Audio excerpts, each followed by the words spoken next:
महर्षि दयानंद सरस्वती जी ने सत्यार्थ प्रकाश की रचना की है। हम सभी प्रतिदिन नियमित रूप से इसका स्वाध्याय करते हैं। अभी तृतीय समुल्लास चल रहा है और पिछले दिनों हमने स्वाध्याय किया था कि सत्य की परीक्षा कैसे की जाए, मैंने हम कैसे समझें कि ये तो ठीक है और ये ठीक नहीं है, ये सत्य है और ये असत्य नहीं। तो 5 प्रकार की परीक्षा बताई गई थी।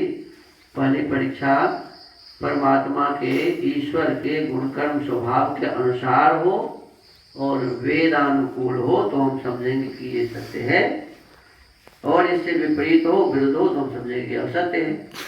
दूसरी बात बताई गई थी कि सृष्टि क्रम के अनुसार यदि है, जैसे सृष्टि में देखा जाता है कि संतान उत्पत्ति का कारण कौन है? माता और पिता। और कोई कह दे कि बिना माता पिता के संतान हो गए तो ऐसा संभव नहीं है। सृष्टि क्रम है कि संतान माता पिता से ही होते हैं। तो माता पिता से जैसे संतान प्राप्त होते हैं तो इसी का नाम सृष्टि क्रम है, सृष्टि के नियम के अनुसार। तो जो सृष्टि क्रम के अनुकूल हो वे तो सत्य है, और जो विरुद्ध हो, जैसे कोई कहे कि बिना माता पिता के योग से लड़का हो गया तो ये गलत है। फिर तीसरी बात इसने कहा कि आप जो पुरुष है, आप पुरुष का मतलब होता है कि वह व्यक्ति जो धार्मिक है, विद्वान है, सत्य ही बोलता है, कभी भी झूठ नहीं बोलता, जो किसी प्रकार का कपट अपने भीतर में नहीं रखा हुआ है, निष्कपटी व्यक्ति है, ऐसे व्यक्ति को आपसे कहते हैं। तो ऐसे व्यक्तियों के द्वारा जो बताए हुए मार्ग है उनका संग करके हम उसको ग्रहण करेंगे, ये सत्य है, यह सत्य मार्ग होगा। और इसके विपरीत जो है वो अग्राह्य है, वो गलत मार्ग है। फिर चौथी बात बताया कि अपने आत्मा की पवित्रता विद्या के अनुकूल, अर्थात जैसा अपने को सुख प्रिय है, हमको क्या प्रिय है जी? हमें सुख प्रिय है, हमें कोई दुख न दे, हमें कोई परेशान न करे, हमें किसी प्रकार का कोई माने अव्यवस्था हमारे साथ न करे, ये भाव होते हैं। तो जैसे मेरे भीतर है ऐसे ही दूसरों के लिए भी हमें करना चाहिए। हम किसी को भी दुख न दें, हम किसी को भी परेशान न करें, हम किसी के साथ कोई गलत व्यवहार न करें, हम किसी को भी मारे पीटे नहीं, किसी का सामान चोरी न करें, ये बातें हमारे ध्यान में होनी चाहिए। तो ये यदि हम करेंगे तो इससे हम सत्य के नज़दीक पहुँचेंगे, और यदि इसके विपरीत करेंगे तो हम असत्य के नज़दीक जाएंगे। तो हमें सत्य व्यवहार लोगों के साथ करने का मतलब है कि किसी के साथ कोई गलत व्यवहार न करें। फिर 5वीं बात इसमें बताई कि 8 प्रमाण होते हैं, उसके अनुसार जो बातें होंगी वो सत्य है और उसके विपरीत जो होंगी वो असत्य है। तो 8 प्रमाण क्या है? तो बताया गया था कि प्रत्यक्ष, अनुमान, उपमान, शब्द, ऐतिह्य, अर्थापत्ति, संभव और अभाव, ये 8 प्रमाण हैं। इन प्रमाण के अनुसार जो विषय हो उसे हमें सत्य समझना चाहिए। तो पहला है प्रत्यक्ष प्रमाण। तो प्रत्यक्ष प्रमाण क्या है?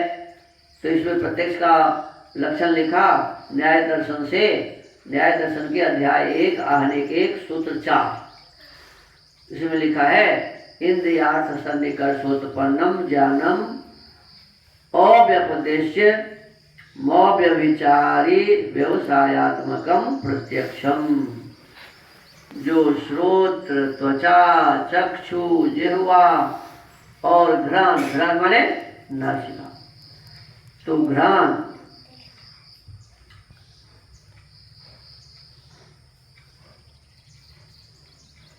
का जो विषय है, जैसे श्रोत्र का विषय है शब्द, त्वचा का विषय है स्पर्श, चक्षु का विषय है रूप, जिह्वा का विषय है रस और घ्राण का विषय है गंध। तो इसके माध्यम से ठीक ठीक हम समझ जाएं कि ये शब्द कैसा है, अच्छा है बुरा है।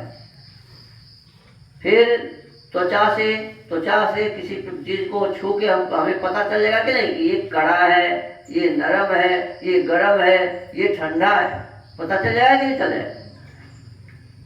फिर चक्षु आंख से देख के मेरे सामने कौन बैठे हैं, कौन आ रहा है, कौन जा रहा है, तो ये आंख से देख के पता चल जाएगा। ऐसे जिह्वा से रस का पता चलेगा, जैसे ये खट्टा है, ये मीठा है, ये तीता है, इस प्रकार की बातें किससे पता चलेगा जी?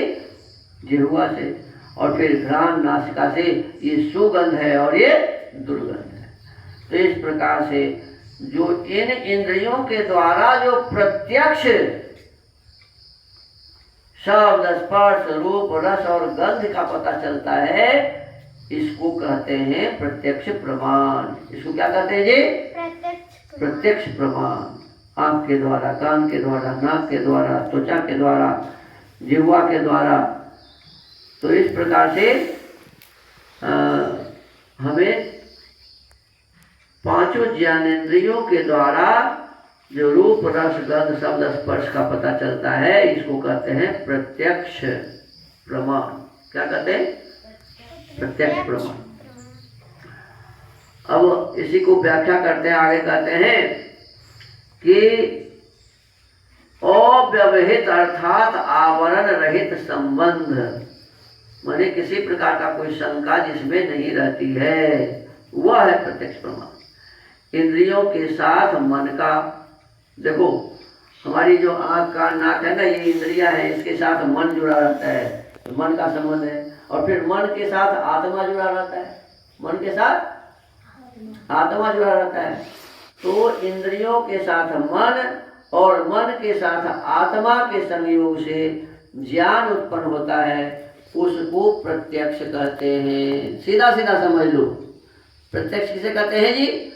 हमारी जो इंद्रियां है ना, आँख, कान, नाक, जिह्वा और पूरे शरीर की त्वचा, ये 5 ज्ञानेंद्रियां है ना, इन 5 ज्ञानेंद्रियों से कौन जुड़ा रहता है? मन। कौन जुड़ा रहता है जी? मन। 5 ज्ञानेंद्रियां हैं, इनसे मन जुड़ा है। और मन से कौन जुड़ा है जी? आत्मा। तो इंद्रियां, मन और आत्मा के संयोग से जो ज्ञान प्राप्त होता है, ठीक ठीक ज्ञान, उसी को क्या कहते हैं जी? प्रत्यक्ष ज्ञान, प्रत्यक्ष प्रमाण। क्या कहते हैं? प्रत्यक्ष प्रमाण। तो कहते हैं कि आत्मा के संयोग से ज्ञान प्राप्त होता है, उसको प्रत्यक्ष कहते हैं। परंतु जो व्यपदेश अर्थात संज्ञा संजी के संबंध से उत्पन्न होता है, वह ज्ञान न हो, अव्यपदेश हो। जैसा किसी ने किसी से कहा कि तू जल ले आ, वह लाके उसके पास धर के बोला कि यह जल है, परंतु वहाँ जल इन 2 अक्षरों की संज्ञा लाने व मंगवाने वाला नहीं देख सकता है, किंतु जिस पदार्थ का नाम जल है वही प्रत्यक्ष होता है। और जो शब्द से ज्ञान उत्पन्न होता है, वह शब्द प्रमाण का विषय है।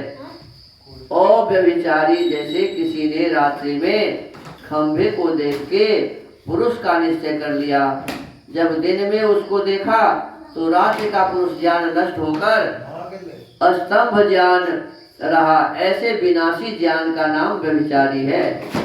व्यवसायात्मक किसी ने दूर से नदी की बालू को देख के कहा कि वहाँ वस्त्र सूख रहे हैं, जल है वह और कुछ है, वह देवदत्त खड़ा है वह यजदत्त। जब तक एक निश्चय न हो तब तक वह प्रत्यक्ष ज्ञान नहीं है। अब हम रास्ते में जाते रहते हैं, कोई आता रहता है तो क्या होता है मन में? कभी कभी मन में होता है कि कोई खूंटा खड़ा है, तो ये खूंटा का जो भाव आ रहा है आदमी के बारे में, ये व्यवसायात्मक निश्चयात्मक नहीं है। जब पक्का हो जाए कि नहीं ये तो खूंटा ही है या ये मनुष्य ही है, जो जैसा ये, इसका नाम है व्यवसायात्मक माने निश्चयात्मक ज्ञान। तो इस प्रकार से इसमें बताया गया कि प्रत्यक्ष ज्ञान वही है जो अव्यपदेश्य है, अव्यभिचारी है और निश्चयात्मक है। तो इस प्रकार से हमें प्रत्यक्ष ज्ञान के संबंध में जानकारी प्राप्त हुई। अब आगे अनुमान प्रमाण के संबंध में हम जानकारी हासिल करेंगे।